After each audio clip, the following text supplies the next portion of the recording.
मधुमन्मीनिक्रमणम् मधुमन्मीपरायणम्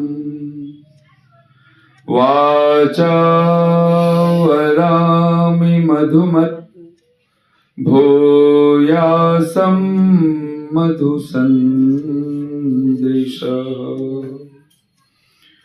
ॐ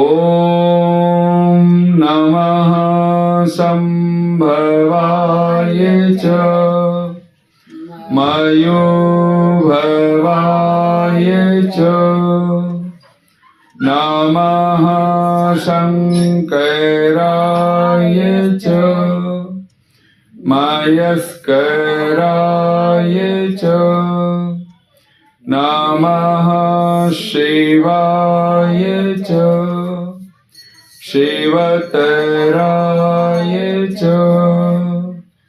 ॐ शान्ति शान्ति शान्तिः।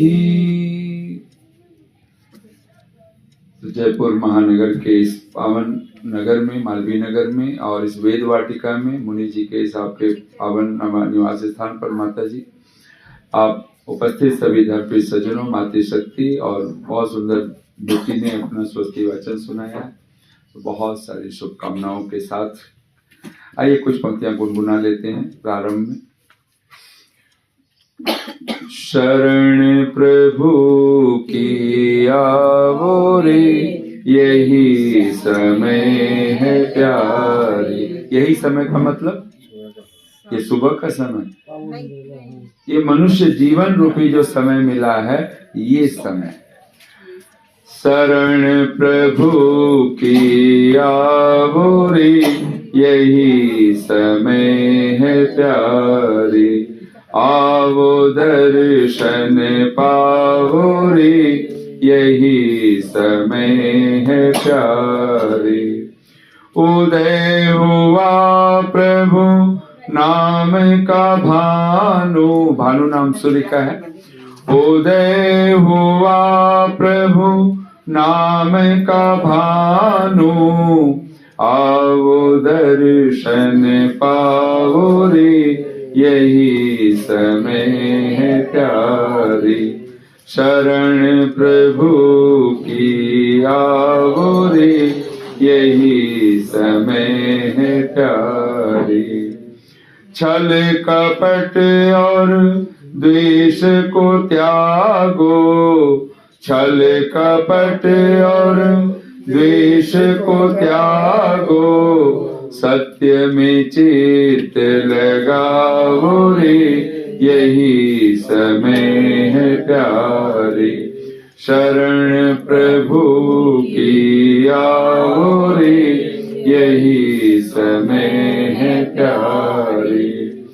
प्रभु की भक्ति बिन नहीं मुक्ति, प्रभु की भक्ति बिन नहीं मुक्ति, दृढ़ विश्वास जमाओ रे, यही समय है प्यारे। शरण प्रभु की आओ रे, यही समय है प्यारे। अमृत झरना झरता इससे, अमृत झरना झरता इससे, पीकर अमर हो जाओ रे, यही शरण है प्यारे। पीके अमर हो जाओ रे, यही समय है प्यारे। छोटे बड़े सब मिलके खुशी से, छोटे बड़े सब मिलके खुशी से, गुण ईश्वर के गाओ रे, यही समय है प्यारे। शरण प्रभु की आओ रे, यही समय है प्यारी। शरण प्रभु की आओ रे, यही समय है प्यारी। बहुत बहुत साधुवाद, बहुत बहुत धन्यवाद। आज दूसरा दिवस और पहला सत्र, और हम सब भगवान की वेदवाणी के माध्यम से निरंतर यज्ञ याग के माध्यम से, जिसके अनेक नाम हैं, अग्निहोत्र, होम, हवन, बहुत सारे नामों से हम लोग पुकारते हैं। और उन नामों में जो उसका अपना मूल नाम है वो क्या है? देव यज्ञ।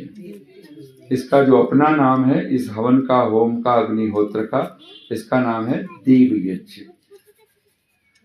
और इसका एक नाम अग्निहोत्र है। तो वहां पे ऋषि दयानंद परमात्मा भी अर्थ करते हैं। अगर आप पंचमहायज्ञ विधि पढ़ें, संस्कार विधि पढ़ें, चाहे आप ऋग्वेदादि भाष्य भूमिका, तो अग्निहोत्र का वो अर्थ करते हैं। बोलिए एक बार, अग्नये परमेश्वराय। अग्नि का मूल अर्थ क्या लिया है? परमेश्वर। अग्नये माने अग्नि के लिए, परमेश्वर के लिए। परमेश्वराय जलवायु शुद्धिकरणाय च होत्रम। होत्रम का क्या अर्थ है? हवनम। होत्रम हवनम। हवनम का क्या अर्थ है? तो कहते हैं दानम। होत्रम हवनम दानम यस्मिन् कर्मणि क्रियते, यानी जिस कर्म में किए जाते हैं, ये हवन दान किया जाता है, तद अग्निहोत्र, उसका नाम है अग्निहोत्र। यानी परमेश्वर के आज्ञा पालन के रूप में, परमेश्वर के निमित्त, और जलवायु की शुद्धि करने के लिए जो हम दान करते हैं, सुगंधित, पौष्टिक, रोगनाशक, मिष्ट कारक पदार्थों का, उसका नाम है अग्निहोत्र। और ऋषि दयानंद स्वाहा के इन सब मंत्रों का अर्थ करते हैं, हे प्रभु, हम आपके अनुग्रह के लिए एक एक आहुतियां देने लगे। जड़ जगह हम लोग जड़ पदार्थ, ऐसे तो इस जगत में सब कुछ जड़ है। अच्छा, मान लो इस शरीर में, इस शरीर क्या है? जड़ है कि चेतन? जड़ है।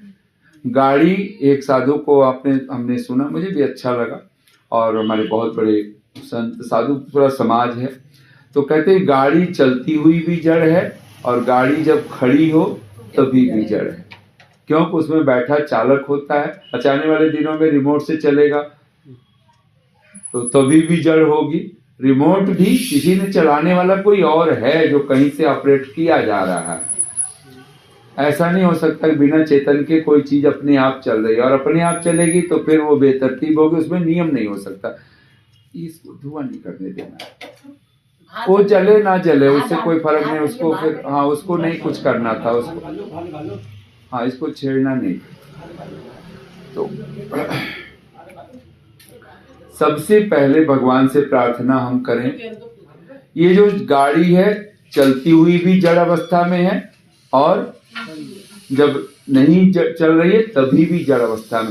यानी ये शरीर जब चल रहा है, खा रहे हैं, पी रहे हैं, सो रहे हैं, जाग रहे हैं, तब भी जड़ है। और जब ये आत्मा निकल जाती है, प्राण निकल जाते हैं, तब तो पक्का पता चल जाता है जड़ है। हम शरीर नहीं है, फिर एक बात तो पक्का होना चाहिए, जड़ है। अच्छा, इस जड़ को हम खिला भी रहे हैं, पिला भी रहे हैं, इसके साथ चेतन जैसा व्यवहार कर रहे हैं। क्यों कर रहे हैं? क्योंकि इसमें आत्मा है, इसमें आत्मा है, इसमें जीवात्मा है, तो हमें ये चेतन जैसा व्यवहार हम इसके साथ कर रहे हैं। अच्छा, परमात्मा एवरीवेयर है, जगतः तस्थुषा, वो हमारे भीतर भी है, हमारे शरीरों में भी है, हमारे मन में भी, हमारी बुद्धि में भी, हमारे एक एक कण में कोई ऐसा स्थान नहीं जहां परमात्मा ना हो। तो बहुत सारे लोगों को, बहुत मतवादियों को यही प्रॉब्लम होता है, बोले क्या परमात्मा, फिर उनको असुचिता, जहां पे टॉयलेट है, गंदगी है, उनको वो लगता है फिर उसमें तो नहीं होगा। आप कण कण में कहोगे तो उसमें, अच्छा कोई सूक्ष्म चीज, बिजली है, आप इसको गंदगी से निकाल दो, ये गंदा हो जाएगा? नहीं होता है। वो हमारी दृष्टि में वो गंदगी और ये सुचिता, हमारी दृष्टि, एक समय आता है जहां पाप और पुण्य दोनों व्यर्थ सिद्ध हो जाते हैं। अशुक्ल अकृष्ण कर्म योगी नाम भवती। आपने कभी योग योग की दशा में जो कैवल्य समाधि किसको प्राप्त होती है? आपके हमारे कर्म, अभी तो हम पाप पुण्य कर्मों की बात करते हैं, भाई अशुभ नहीं करना है, शुभ करना है, पाप नहीं करना है, पुण्य करना है। ये बहुत छोटी दृष्टि है। एक बहुत ऊंची दृष्टि की होगी तो क्या होगी? तो बोले पाप तो होंगे नहीं, पुण्य भी नहीं होंगे। अब इस दशा को आप सोचो क्या होगा, क्योंकि पाप पुण्य होंगे तो फिर जन्म मिलता रहेगा। जब तक कर्मों का फल केवल पाप पुण्य है तो फिर वो प्रवृत्ति बनती रहेगी। पाप आपको नरक में ले जाएगा और पुण्य आपको स्वर्ग में ले जाएगा। पुण्य आपको कोई धर्मात्मा बनाएगा और पाप आपको दुष्टात्मा, कहीं असुर राक्षस बना के खड़ा करेगा। लेकिन मोक्ष कब होता है? जब हमारे कर्म पाप पुण्य रहित हो जाते हैं, जब वहां पे अशुक्ल माने पुण्य रहित, ये भी नहीं कहना पाप हो गया, और अकृष्ण, कृष्ण माने पाप होता है, काला हो गया, एक शब्द व्याख्या किया, तो अकृष्ण अर्थात पाप रहित। पाप रहित भी होता है, पुण्य रहित भी होता है। अच्छा, ऐसे कर्म हमने कभी किए? हमारे ख्याल में ही नहीं आता, नहीं हम नहीं कर पाते हैं। हमें लगता है नहीं, हम तो या तो दुखी होते हैं या सुखी होते हैं। हमने सुख दुख दोनों को छोड़ने की बात कहां सोच पाए? हम निर्द्वंद्व कहां हुए? हम तो द्वंद्व में झूलते हैं। मान हो गया, अपमान हो गया, तो मान मिला तो एक कुछ अलग अवस्था बनी, अपमान मिला एक अलग अवस्था बन गई। मन दोनों अवस्था में झूल रहा है पेंडुलम की तरह। लेकिन एक ऐसी अवस्था आती है जहां पर मान मिले कि अपमान मिले, मन पे कोई फर्क ही नहीं पड़ता। मैंने सुना है भगवान बुद्ध एक जगह पे बैठे, उनका चचेरा भाई है जो अब दीक्षा ले चुका है, भिक्षुक बन चुका है, उनका आनंद नाम है, और एक वृक्ष के नीचे बैठे हुए हैं। एक व्यक्ति को, उसको बुद्ध पर गुस्सा, बहुत पहले से कहीं सुना था कि वो बहुत अच्छा व्यक्ति नहीं है, जो भी उसके मन में हो, तो एक भड़ास होती है, और वो आता है, बुद्ध बैठे हुए हैं, बुद्ध के ऊपर थूक देता है, और बैठे हुए पर थूक देता है। तो और आनंद वहीं पर बैठा हुआ है, उनका जो शिष्य है, चचेरा भाई है, 10 साल बड़ा है, कहने वाले कहते हैं।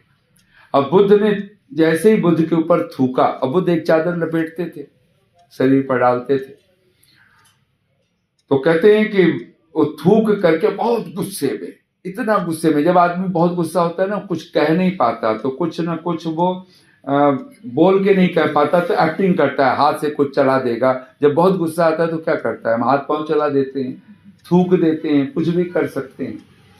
तो वो बोल नहीं पाया, एकदम उसके होठ फड़फड़ा रहे थे, बहुत बुरी दशा में, आंखें एकदम बिल्कुल उबली हुई अवस्था में। भगवान बुद्ध मुस्कुरा के पूछते हैं, मित्र कुछ और कहना है? अब वो तो पागल सा हो गया, अब और कहना है, और इतनी शांति से कुछ और कहना है। और जो थूका था, बड़े आराम से अपना चद्दर उठाया और जहां भी लगा था उसको पोंछ दिया, और बोला मित्र कुछ और कहना है? वो तो वहां से भाग खड़ा हुआ, चला गया। उसे रात भर उसको बस यही लग रहा है कि मैं थूक रहा हूं, और बुद्ध उसको चादर से पोंछ लिए और बार बार पूछ रहे हैं कुछ और कहना है, कुछ और। अब उसको और कोई ख्याल ही, दिन भर यही चीज बस उसके गूंजती रही, रात भर गूंजी। दूसरे दिन तो फिर वो भागा, अब बुद्ध तो आगे बढ़ गए थे, जाकर के पहुंचता है, पता चला, पता किया कहाँ पे है, क्योंकि उसे शांति नहीं मिल रही थी, दिन भर बस मैं थूक रहा हूं। और ऐसा व्यक्ति उसके ऊपर थूक दिया जिसने मुस्कुरा के मुझसे मित्र कहा। मैं तो दुश्मन बन के गया था, मित्र हमारे वहां तो, अब सोचो हम तो मित्र को भी मित्र नहीं समझ पाते हैं, तो दुश्मन को कौन मित्र समझता है। और जो थूक दे, कोई और अपशब्द बोल दे, उसको तो मित्र कहना बहुत मुश्किल है। तो आनंद कहते हैं कि वो तो जा चुका था, तो आनंद ने पूछा कि ये क्या बात हुई, आपने चादर से पोंछ लिया, यहां तक भी बात समझे, फिर आप ये जो बोले ना कि कुछ और कहना है। तो बुद्ध भगवान मुस्कुरा के कहते हैं, आनंद जब हम नहीं, बहुत कुछ शब्दों में बहुत कुछ कहना होता है, जब नहीं कह पाते ना, कुछ ऐसी अभिव्यक्ति होती है, वो कुछ कहना चाहता है, हो सकता है कुछ बुरा ही कहना चाहता हो, मुझसे कुछ बातें करना चाहता था कि मतलब तुम ऐसे करते हो, तुम्हारे बारे में ऐसा सुना है, ये सुना है, वो सुना है, कि आप लोगों को पागल बनाए जा रहे हो, किसको अपना इस तरह से। तो मुझे उसे कुछ कहना, वो मुझे कहना चाहता था, कह नहीं पाया। तो मुझ पर घृणा से, आपने देखा होगा लोग स्याही फेंक देते हैं नेताओं के ऊपर, कुछ डाल देते हैं, नहीं कह पाते, समय ही नहीं है, तो काला मुंह कर दिया, हाथ से काला करके आ गए, कुछ और कर दिया। ये भी कुछ ऐसा ही कहना चाहता था, पर बोल शब्द इसके थे नहीं। तो मैंने ये कहा, तो कहते हैं कि दूसरे दिन तो भागा भागा आया और भगवान बुद्ध के चरणों में लेट गया था। उसने कहा, तथागत मुझे क्षमा करें, मैं नहीं जानता, मैंने आपके बारे में क्या क्या धारणा बना के बैठ गया था। तो बुद्ध ने उसका हाथ पकड़ा और बोला कि कोई बात नहीं। यानी जीवन का एक सूत्र। अब ये जो बुद्ध की दशा है, ये पाप पुण्य विहाय है, ये सुख दुख विहाय है, मान अपमान, ये निर्द्वंद की अवस्था है। यहां दुखों में भगवान कृष्ण जो जिसको स्थित प्रज्ञा, आप दूसरा अध्याय कभी पढ़ लीजिए इसके बारे में।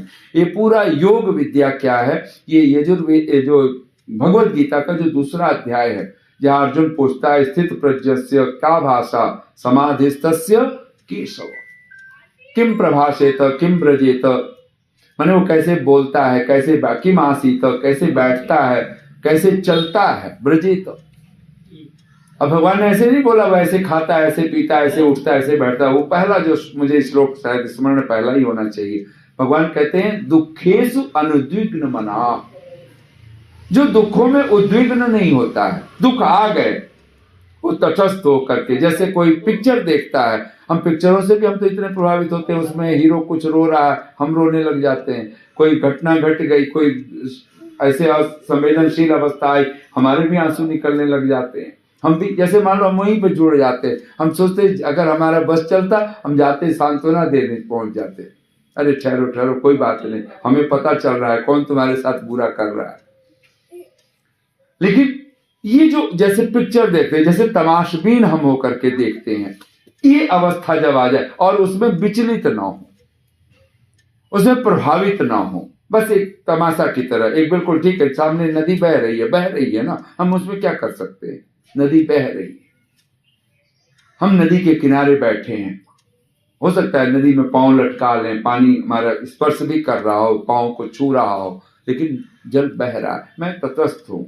तटस्थ का क्या अर्थ होता है, तट पर स्थित हो, तटस्थ, तट पर स्थित होना, ये तटस्थ होना है।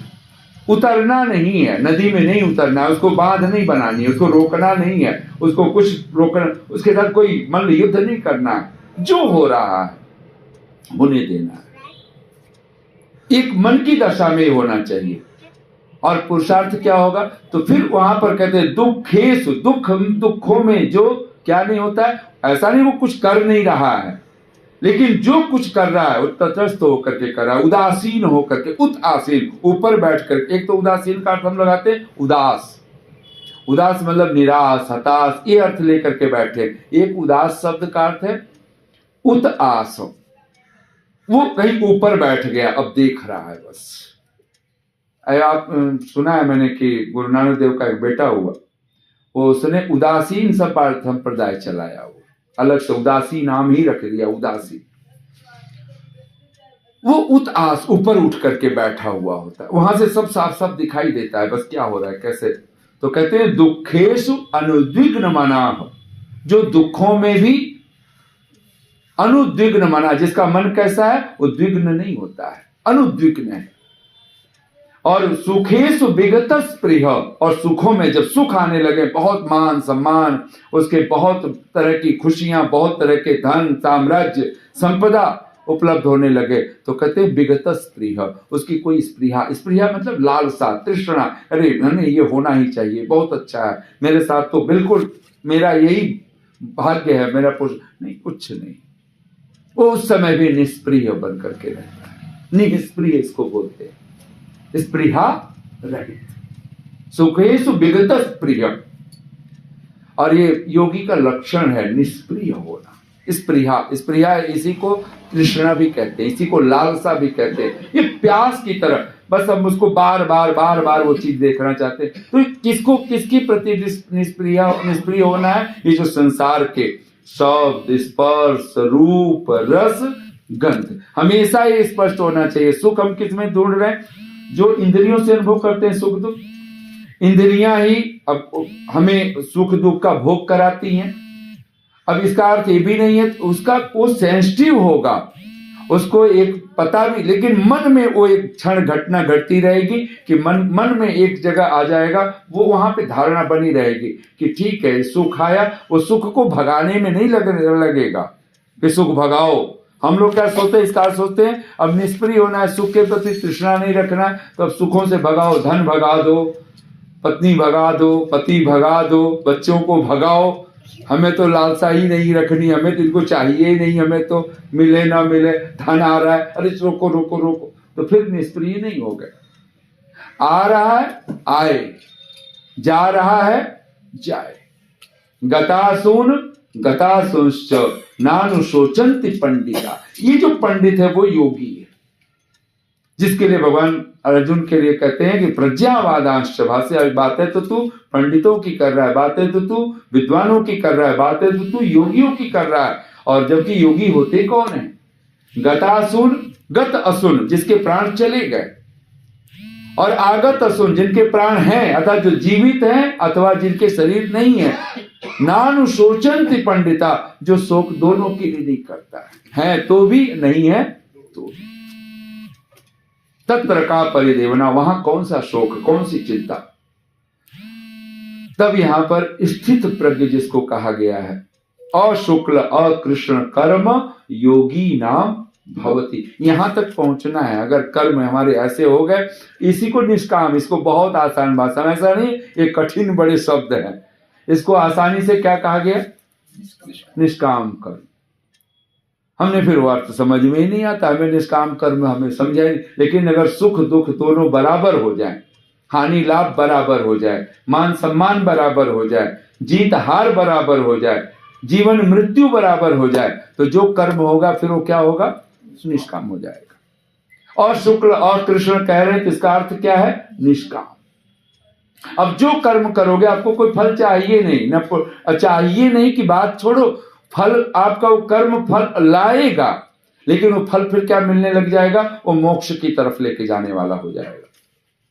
अब वो पाप पुण्य स्वर्ग नरक वाली बात खत्म हो जाएगी।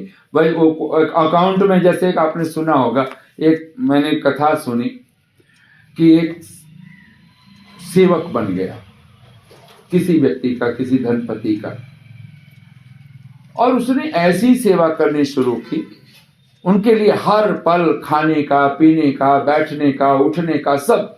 महीना भर बीता तो जो व्यक्ति जिसकी वो सेवा कर रहा था, सेवक, उसने कहा भाई तुझे क्या चाहिए? उसने कहा नहीं मुझे कुछ नहीं चाहिए, मुझे तो आपकी सेवा मिल गई बस, बहुत। अब उस सेवा इतनी बढ़िया से, मतलब अपनी सुध ना रखता था, लेकिन वो मालिक की सुध के लिए परेशान, मतलब ऐसा दिखलाता था कि बस मालिक आपको कुछ, आपको हर पल जैसे खड़ा हो, खाने के लिए, पीने के लिए रखे। पर अब महीना बीता, 2 महीने बीते, 3 महीने बीते, और ले कुछ रहा नहीं था। तो क्या ले, तो मालिक भी अब पीछे पीछे 4 महीना बीत गया, उसका स्वभाव देख के उसको भी इस पर तरस आने लगा, ये कुछ ले ही नहीं रहा, इतनी सेवा कर रहा है, तो मैं इसका ऋणी होता जा रहा हूं। तो मालिक ने सोचा, तो क्या सोच, अब उसके लिए कपड़े अपने जैसे, अपने बिल्कुल, अब सारा समय तो उसी के पास। अच्छा वो कहाँ रह रहा है? अब सेवक कहाँ रह रहा है? मालिक के पास रह रहा है, तो मालिक के ही तो कक्ष में रह रहा है, अब कोई सेवक सर्वेंट क्वार्टर में नहीं रह रहा है वो। देखो निष्काम कर्म कहाँ लेके जाता है, उसको चाहिए नहीं। अब एक मेहनत मजदूरी को ही तो सकाम बोलेंगे ना, हमने मजदूरी की, इतना मेहनत किया, इसकी मजदूरी है। अब वो सेवा करता रहा, साल भर बीत गए। अब मालिक ने तो उसके लिए कहा कि भाई मेरी ही चहल में 24 घंटे रहता है, तो इसका बिस्तर भी यही लग गया। अब लग गया था बिस्तर, उसके ही महल में लगा। खाना पीना भी उसने कहा तू जो मैं खाऊंगा वही खाएगा। कहा नहीं मालिक मैं तो सेवक हूं, मुझे नहीं। पर मालिक कहाँ मानने वाला, उसने कहा नहीं तुझे जो मैं खाता हूं पहले तू चख लिया कर, वो ठीक लगे। अब वो करता था, मालिक स्वादिष्ट नहीं, आप ये मत खाइए, यहां तक वो ध्यान रखने लग गया था। तो सबसे पहले भोग कौन लगाता था? सेवक ही लगाता था। मालिक मैंने ये देखा है, बहुत अच्छा है, बहुत स्वादिष्ट है, मैंने ये मिठाई ये जरूर खा लीजिए, ये प्रसाद अवश्य ले लीजिए, ये फल खा लीजिए, ये चीज है बहुत मीठा है। मैंने सुना है कि मूर्ति पूजा हम लोग तो नहीं उसको उस तरह से समझते हैं, लेकिन रामकृष्ण परमहंस, उनके पास ट्रस्टी उनके जो थे वहां तक खबर पहुंच गई कि रामकृष्ण जो काली माँ को भोग लगाते हैं तो सबसे पहले खुद भोग लगा लेते हैं, वो पहले खुद खा लेते हैं, फिर वो काली माँ को। तो ट्रस्टियों में बड़ी भी एक बड़ा विवाद हो गया कि ऐसे को तो पुजारी कैसे बना के रख सकते हैं, और दक्षिणेश्वर काली के वो महापुजारी। तो सोचे कि भाई हम ऐसे कहीं सुनी बातों पे नहीं मानेंगे। ट्रस्टियों ने कहा हम चल के रामकृष्ण से पूछेंगे, जो विवेकानंद जी के गुरु माने जाते हैं। और कहते हैं कभी एक समय महर्षि देवदयानंद भी कोई लिखता है कि गए थे, मिले नहीं मिले, कितने देर, क्या अर्थ, मैं उसमें नहीं जाता।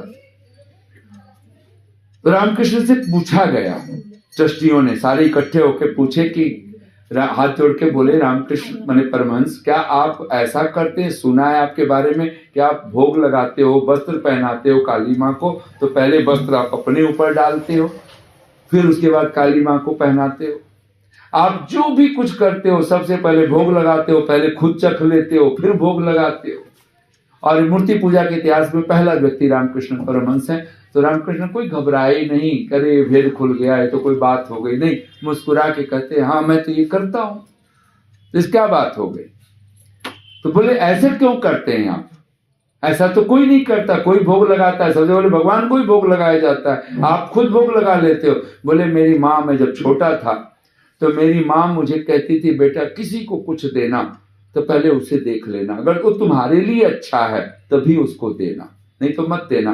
माँ मुझे कोई वस्त्र पहनाती थी, पहले अपने ऊपर देख, रामकृष्ण मुझे अच्छा लग रहा है, मुझ पर ठीक लग रहा है, तो रामकृष्ण मैं कहता था माँ बहुत अच्छा है, तो ले तू पहन, तेरे लिए है। कलर जो भी, कोई फल मिठाई मुझे कभी कुछ दिया, माँ ने हमेशा चखा है और चख करके बोली बहुत अच्छा है, इसका नमक भी ठीक है, इसकी मीठा भी ठीक है, इसे तू खा। तो माँ ने जो बचपन में पाठ, तो मैं माँ से मैं प्यार करता हूँ काली माँ से। अब ये बात अलंकारिक रूप में देखो, हम किसी को प्यार करते हैं और हम कभी फ्रिज में रखना हो ना, अपने खाना हो, हम उस फल को 1000 बार पूछते हैं ठेले वाले से भी, दुकान वाले से भी कि फल मीठा तो है, ऐसा तो है, वैसा तो है। लेकिन अगर दान करना हो, 1 पेटी पैक कर दे, 2 पेटी पैक कर दे। जिससे आप प्रेम करोगे, माता से करोगे, पिता से करोगे, गुरु से करोगे, आचार्य से करोगे, यज्ञ याग से करोगे। ऐसा नहीं कि कुछ भी मिला, किसी भी तरह का घी मिला लेकर के हम पहुंच गए हवन करने, किसी तरह के। अब मुनि जी से पता चला 450 रुपए किलो की हवन सामग्री खुद बनाते हैं। हम लोग तो 50 किलो 60 रुपए भी अगर हमें मिल जाए तो हम सोचते हैं तो बहुत बड़ी बात हमने कर दी। फिर और ये तो ड्राई फ्रूट्स की तरह ये हवन सामग्री है। इसके बाद तो अन्न है, मीठा है, और भी बहुत सारी चीजें हैं जिनको मिला करके आप इसको आहूत करते हैं। तो जब आपको प्यार होगा, प्रेम होगा, जो घी हम खा सकते हैं, हमारा सामर्थ्य है, हम इतने रुपए का घी किलो हो तो हम खा सकते हैं, आपको हवन उसी का करना है। ऐसा नहीं हो सकता पूजा का घी, पूजा की सामग्री, पूजा की धोती, पूजा की साड़ी। अब पंडितों को देना होता है तो पूजा, तो पंडितों के वस्त्र, अभी ऐसे दुकानें खुल चुकी हैं। जैसे आपने अब सर्दी आ गई है तो दान के कंबल, ऐसा कभी होता है? ये नासमझी की इससे बड़ी कोई पराकाष्ठा नहीं हो सकती। कंबल का दान होता है, दान के कंबल नहीं होते हैं। मतलब दान देना है जी, तो कंबल 100 कंबल हमें गट्ठर पकड़ा दो, और जिससे सर्दी भी ना मिटे किसी की। अरे 1 कंबल दो, दान करो, नहीं जरूरत है आपको 1000 100 संख्या, लेकिन हमें तो 100 की ताली चाहिए ना, हमें तो अपने आप को दाता दिखलाना है। ये सब पागलपन होता है जब हम सकाम कर्मी बन जाते हैं, जब हमारे अंदर योग विद्या नहीं होती, जब हमारे अंदर समाधि की अवस्था नहीं होती, तब हम क्या कहते हैं, कंबल लपेट दो, दान कर देते हैं। आप 1 कीजिए, 2 कीजिए, लेकिन जिसको दिया वो भी जिंदगी भर याद करे कि किसी ने मुझे कंबल दिया था, किसी ने रजाई दी थी। दिल्ली में एक परिवार है, अग्निहोत्री परिवार, अब तो मैं बहुत पहले, तो वो देते थे तो बहुत बढ़िया। मैंने उनको माता जी को देखा तो आज भी लोग कहते हैं कि भाई कंबल दिया तो उन्होंने दिया है, दान दिया तो उन्होंने दिया, वस्तुएं देते थे सबसे बढ़िया से बढ़िया, थोड़ा दो लेकिन क्वालिटी। परमात्मा हमसे क्वांटिटी की बात नहीं करता, क्वालिटी की बात करता है। रामकृष्ण परमहंस, अब बात ही खत्म हो गई। अब ऐसे तो कभी सोचा नहीं था, बोले ये तो करे तो कौन हटाया, नहीं हटाया गया उनको। नहीं तो गए थे कि ट्रस्टी अब अगर ये बोल देंगे कि हाँ मैं भोग लगाता हूँ तो फिर बात ही खत्म। अगर आपका प्रेम है तो आप वो भोग लगाओगे, वो आप चीज चढ़ाओगे। तो पहला शब्द क्या बना? निष्काम कर्म, निर्द्वंद्व होना जिसको कहते हैं, निर्द्वंद्व। सुख दुख, निर्द्वंद्व किसको कहते हैं? सुख दुख को। अच्छा, तप किसको कहा जाता है? बोलिए, तपो द्वंद्व सहनम। अच्छा, हम हमारे सामने जब सहन शब्द आया ना, तो ये भी हमें बहुत कठिन लगा। ये सहन करना पड़ता है, आपको नहीं पता सहन करने की एक सीमा होती है।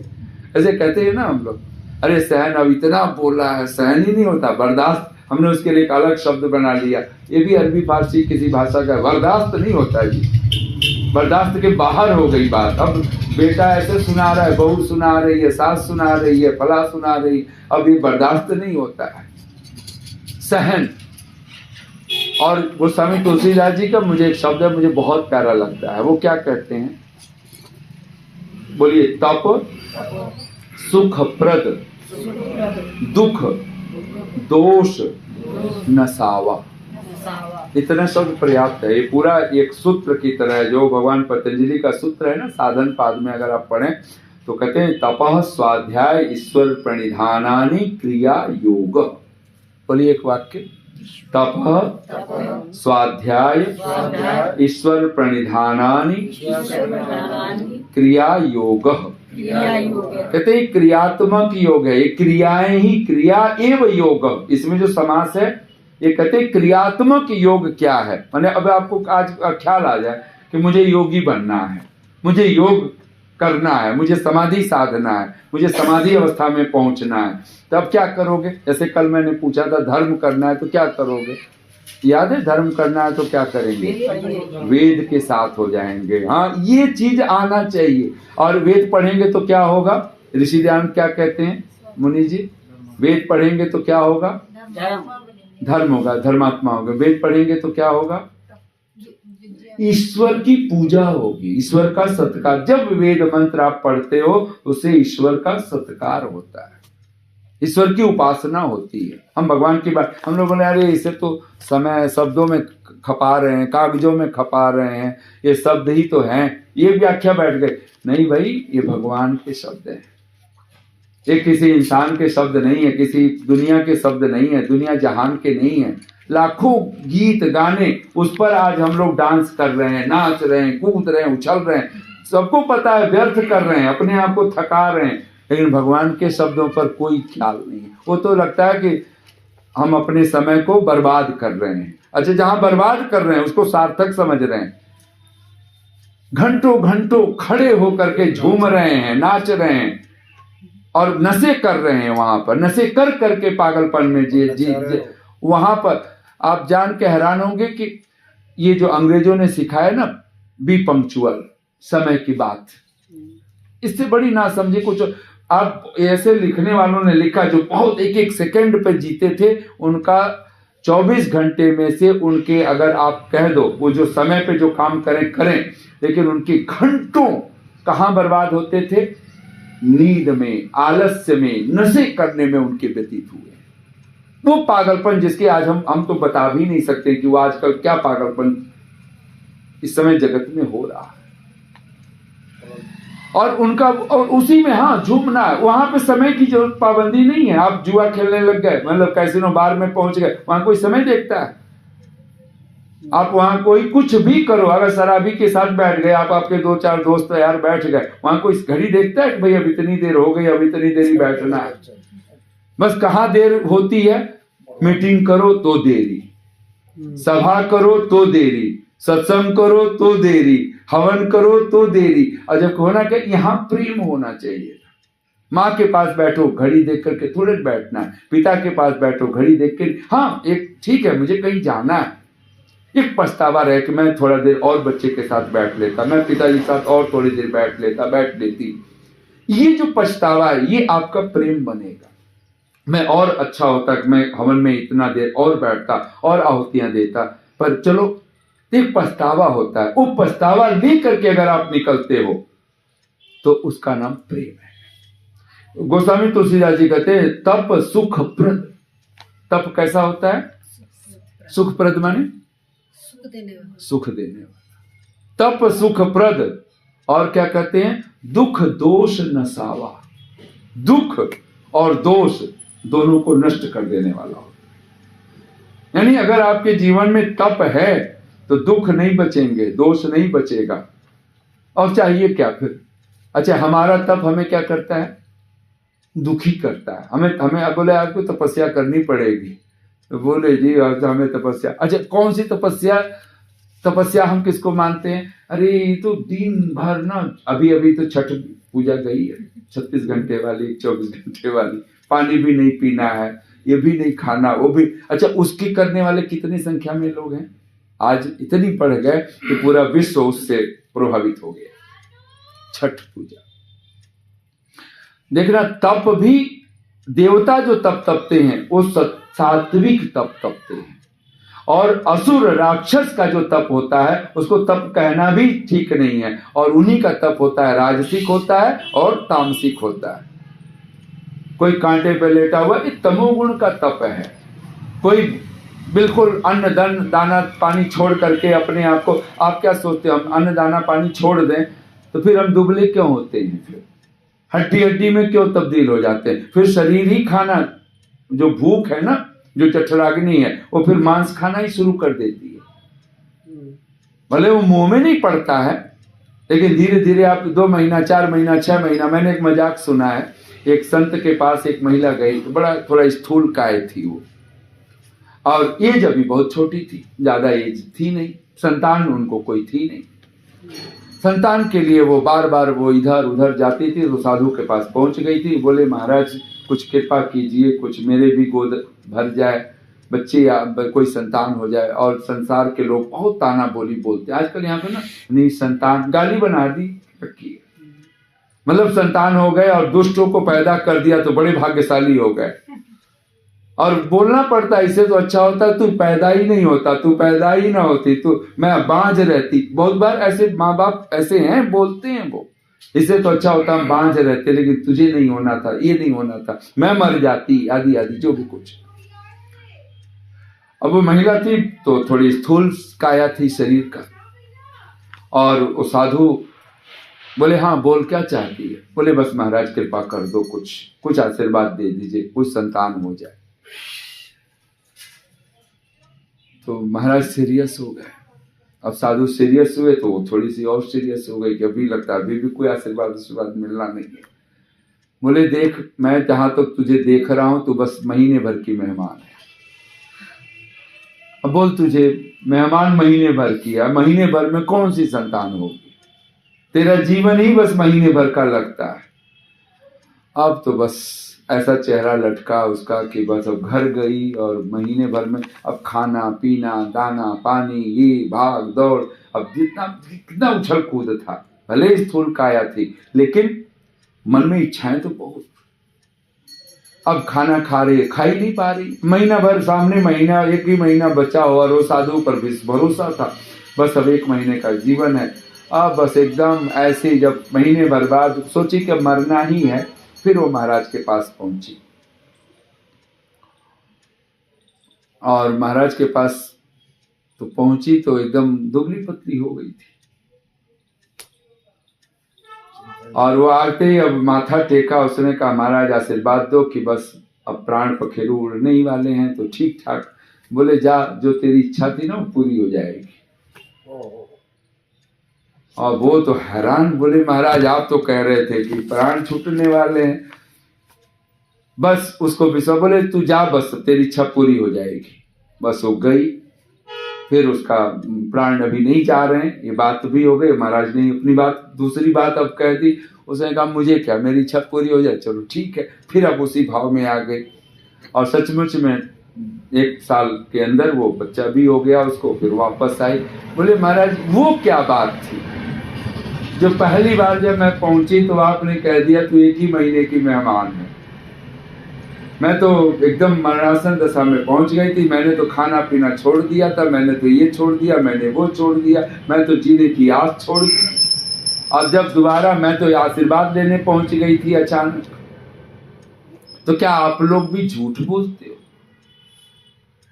अब हम तो ऐसे सोचते ना, साधु कभी पाप पुण्य से बाहर हो जाता है, और उस साधु को समझना बहुत मुश्किल। तो साधु ने एक जो बात कही, बेटा मैंने झूठ से सच से मुझे नहीं पता तू क्या समझे क्या नहीं समझे, पर मुझे पता था जिस तरह का तेरा शरीर है उसमें गर्भ ठहरना मुश्किल है। अब जब तू कृष्णकाय हो चुकी है, तेरा शरीर दुबला पतला महीने भर में ही हो गया, कोई डॉक्टर वैद्य कौन, आजकल पता नहीं क्या क्या हो रहा है, कितनी कितनी चिकित्सा है, कितने कितने डाइट लोग ले रहे हैं, न्यूट्रिशियन खा रहे हैं, खाना छोड़ रखा है, ये नहीं तला खाना वो नहीं खाना, और तेरा शरीर ठीक हो गया और गई, और सचमुच में शरीर हो गया था किसका है बिल्कुल ठीक। तो बोले मैंने तुझे पतला होने के लिए ये बात कह दी थी, और अब ऐसे कोई कह दिया, वो तो बता दिया, ना बताते। लेकिन मूलतः जो तप होता है वो सात्विक होता है, तामसिक राजसिक कोई तप होता ही नहीं। कोई खड़ेश्वरी बाबा बन के बैठा है, एक टांग पे खड़ा है, कोई हाथ पांव उठा के खड़ा है, अभी कुंभ लग गया कि लगने वाला है, पागल हुए पड़े हैं लोग।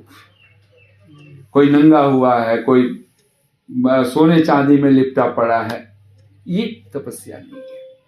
सात्विक जो तप है वो तप योगी करता है, और इसीलिए भगवान कृष्ण भगवद गीता में क्या कहते हैं, बोलिए युक्ताहार विहारस्य युक्त स्वप्नाव युक्त चेष्टस्य कर्मसु युक्त स्वप्नाव बोधस्य योगो भवति दुःखः। क्या कह रहे हैं, युक्त आहार विहारस्य, जिसका आहार युक्त है, जिसका विहार युक्त है, युक्त चेष्टस्य कर्मसु, कर्मों में जिसकी चेष्टा जिसका पुरुषार्थ भी युक्त है, प्रयास भी जिसका युक्त है, और कहते हैं युक्त स्वप्नाव बोधस्य, जिसका सोना और जागना भी युक्त है, कहते हैं योगो भवति दुःखा, उसका योग दुख को नष्ट कर देने वाला होता है। यानी योग भी क्या करता है, योगो भवति दुःखः, दुःखः का मतलब दुख को हनन कर देने वाला, दुख को नष्ट कर दे, दुख को विनष्ट कर देने वाला अगर कोई वस्तु है। भगवान का एक नाम है अमीवहा,